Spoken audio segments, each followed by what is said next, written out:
ईरानी supreme leader Ayatollah Sayyid Ali Khamenei का कहना है कि मुसलमानों को इसराइल से हर किस्म के ताल्लुकात ख़त्म करना होंगे। ईरानी मीडिया के मुताबिक ईरानी सुप्रीम लीडर सैयद अली ख़ामनाई ने ईरानी सदर और काबीना से मुलाकात में कहा कि इसराइली रियासत शर्मनाक जराइम कर रही है।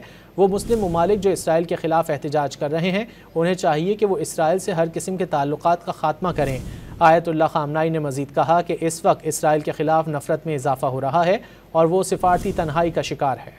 ईरानी supreme leader Ayatollah Sayyid Ali Khamenei का कहना है कि मुसलमानों को इसराइल से हर किस्म के ताल्लुकात ख़त्म करना होंगे।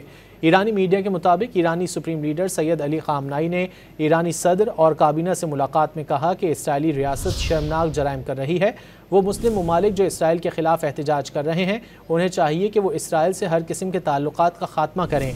आयतुल्लाह ख़ामनाई ने मज़ीद कहा कि इस वक्त इसराइल के ख़िलाफ़ नफ़रत में इजाफ़ा हो रहा है और वो सिफारती तन्हाई का शिकार है।